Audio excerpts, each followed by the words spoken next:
Welcome dear students.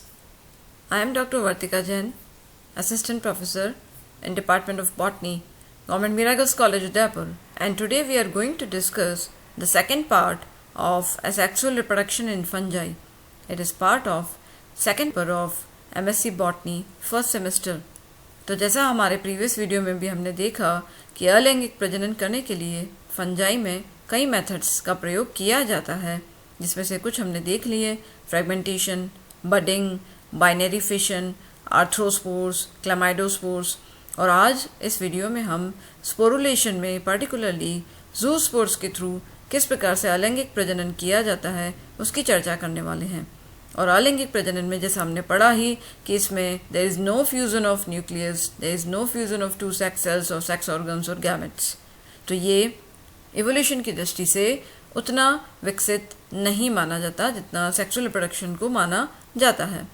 तो sporulation के जो तरीके हैं उसमें आर्थ्रोस्पोर्स या क्लेमाइडोस्पोर्स के थ्रू अलैंगिक प्रजनन हो सकता है। आर्थ्रोस्पोर्स जिसे जॉइंटेड स्पोर्स भी कहते हैं, जो कि अनुकूल परिस्थिति के दौरान बनने वाले स्पोर्स हैं, और क्लेमाइडोस्पोर्स जो प्रतिकूल परिस्थितियों के दौरान जनरली फंजाई में बनते हैं और थिक वॉल्ड स्पोर्स होते हैं। और थर्ड तरीका था स्पोरेंजियोस्पोर्स के थ्रू बनना, जिसमें पहला हम आज देखते हैं मोटाइल स्पोर्स या जू स्पोर्स के थ्रू किस प्रकार से अलैंगिक प्रजनन होता है। तो स्पोरुलेशन एक मेजर मेथड है सेक्सुअल रिप्रोडक्शन का, और पानी की उपस्थिति अवेलेबिलिटी के आधार पे और फंजाई का इवोल्यूशन में क्या स्टेटस है उस आधार पे ज़ूस्पोर्स का बनना या कोनिडिया का बनना डिसाइड होता है, जैसा हमने पहले भी डिस्कस किया है।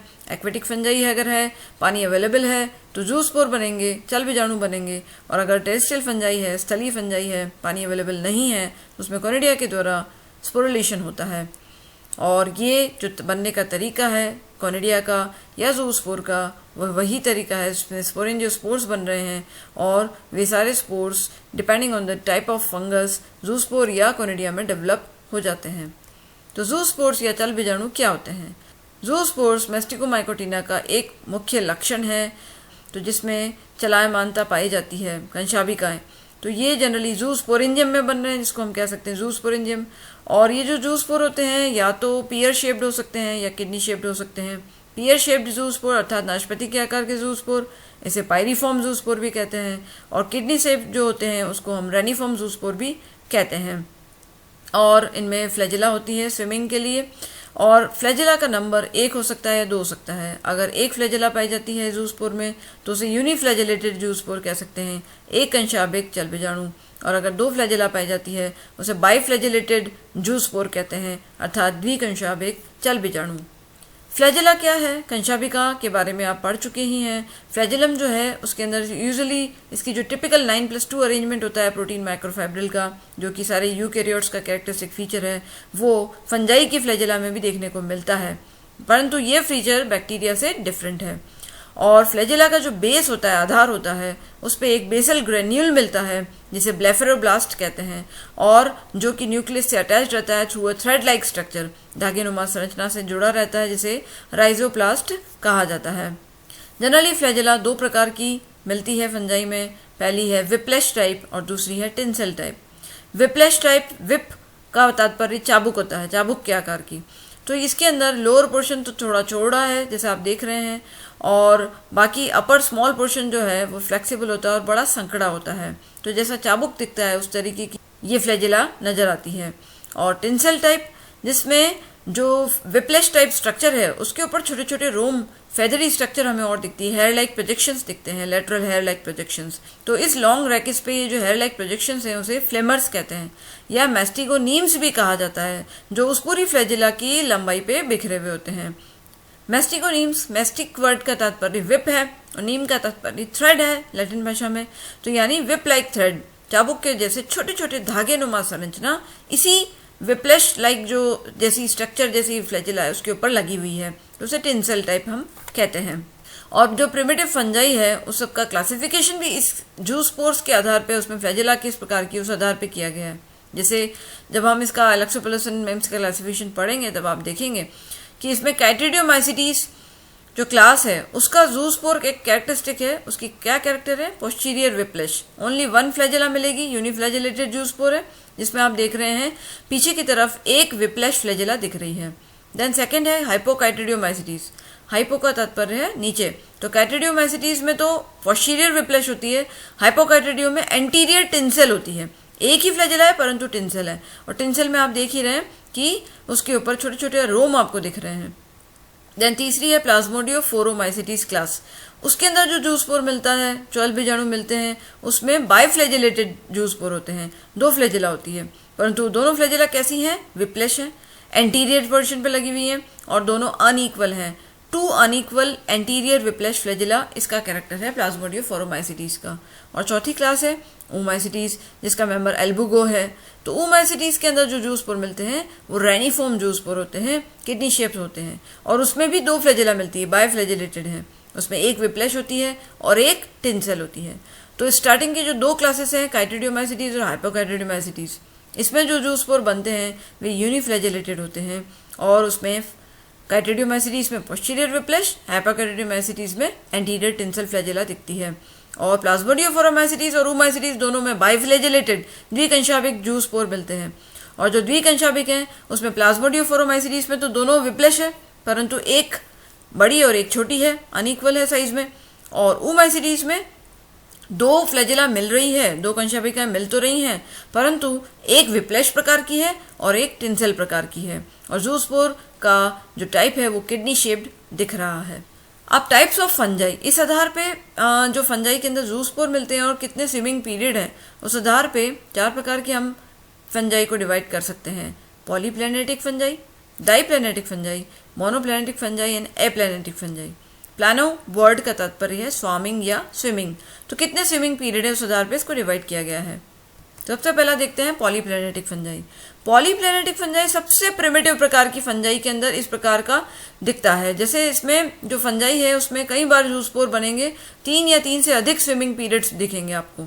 तो इसमें हम देख रहे हैं सबसे पहले स्पोरेंजियम दिख रही है आपको, उसके बाद प्राइमरी जूस्पोर दिख रहा है, और ये जो प्राइमरी जूस्पोर है वो किस प्रकार का है, वो जूस्पोर है पायरीफॉर्म, अर्थात ये जूस्पोर नाशपाती के आकार का जूस्पोर दिख रहा है, और इसमें भी कंडीशन बाइफ्लैजेलेटेड आपको दिख रही है, एक तो विप्लेश फ्लैजेला दिख रही है और एक आपको टिंसल फ्लैजेला दिख रही है। अब ये प्राइमरी जूस्पोर कुछ देर के लिए तैरता है, चल बीजाणु कुछ देर के लिए तैरता है, प्राथमिक चल बीजाणु, और थोड़ी देर बाद एनसिस्टमेंट वापस करके वो सेकंड जूस्पोर बना लेता है। जो सेकंड जूस्पोर बनता है वो किस प्रकार का है, वो भी पायरी फॉर्म में दिख रहा है, उसको सेकेंडरी जूस्पोर कहते हैं। उसमें भी 2 फ्लैजेला दिख रही है, एक तो विप्लेश है चाबुक के समान, दूसरी टिंसल दिख रही है जिसमें छोटे छोटे रोम आपको दिख रहे हैं, जिसे हम मेस्टिगोनीम्स कहते हैं। देन ये भी कुछ देर के लिए पानी में तैरेगा और वापस एनसिस्टमेंट कर लेगा, और थर्ड जूस्पोर एक और बना, ये थर्ड जूस्पोर को टर्शरी जूस्पोर कहते हैं। ये जूस्पोर शेप में अलग है, ये कैसा है, रेनिफॉर्म जूस्पोर है, ये रेनिफॉर्म यानी किडनी शेप्ड है, और इसमें भी 2 फ्लैजेला दिख रही हैं, पहली है विप्लेश, दूसरी है टिंसेल।